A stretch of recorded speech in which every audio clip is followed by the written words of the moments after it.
Hi everyone, this is Mackenzie with 818 Stitch Co. And I just wanted to hop on here and show you guys how I do my color change in my chain for this Boho Sun wall hanging. So since the first row, there is a color change with half of the row being in gold and half of it being in beige, I wanted to have that change also in my chain so that I didn't have a mismatched little row of chains at the bottom on one side or the other. So to do that, first, I started with my beige with a slip knot. And so for this chain, I'm gonna have a total of 51 chains. I need the first 24 to be beige and then the remaining 27 to be gold. So I have my 4mm hook here and my beige on my hook. I'm going to chain 23 and then I'm gonna show you how I do that color change. So I'm gonna go ahead and do those and I will meet you back here when I get to 23. Okay, so I just finished my 23rd chain here. So this is what that looks like. So now I want to pull through with my gold so that my 24th chain will be beige and then gold from there on. So what I'm gonna do is I'm just gonna hook my gold right on there, pull through.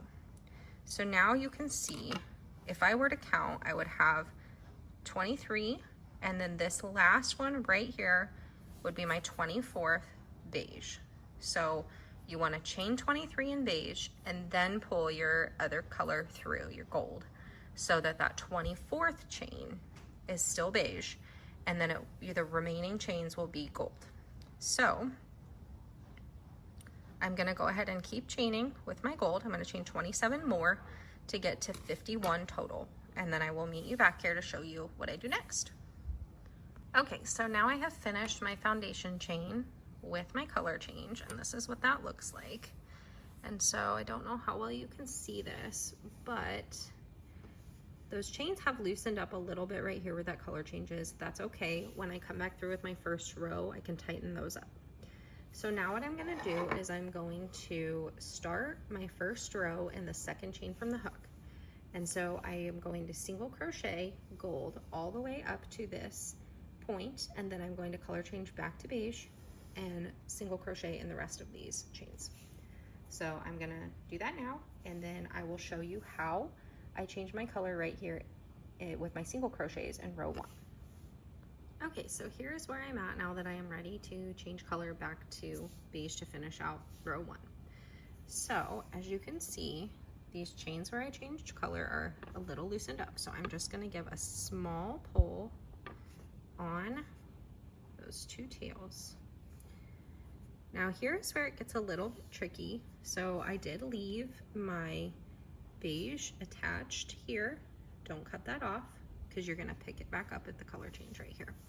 So the tricky part is you're picking this yarn up, but you don't want to over tighten and miss this first chain here.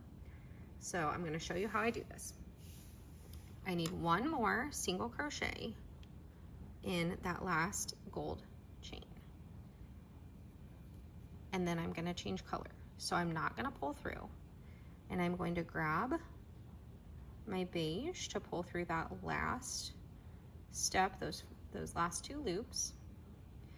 And the key here is just don't over tighten that. Keep it very loose. You can come back and tighten it later, but if you over tighten, that last chain in beige is going to disappear on you, and then you're gonna have a really hard time getting your first beige stitch in there. So just don't over tighten, keep that really loose. And then, I don't know how well you can see this, but that is my first beige chain where I'm going to do my first beige single crochet. And it's a little bit tricky because you have to work your hook in that chain, but in front of where you pulled your beige working yarn behind there. But you just, again, keep it really loose, finish that stitch.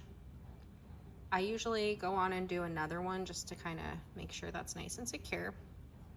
And then I stop, flip it over, and just kind of give a small little tug on those yarn tails just to make sure everything's tightened up how it should be. So again, this is a little bit tricky to get the hang of if you've never done it before, but after a couple of tries, you'll get used to it. And I think it'll be a lot easier than it looks. So just practice a couple times and you'll have the hang of it and it'll be a lot easier. I do recommend just make sure you keep count of your stitches when you do this on that first row, especially these first few times that you try it, because it is very easy to miss that stitch. So just make sure you're counting, and when you get to the end of your first row, make sure you have the correct number of stitches that the pattern calls for, just to make sure that you did not accidentally skip that stitch.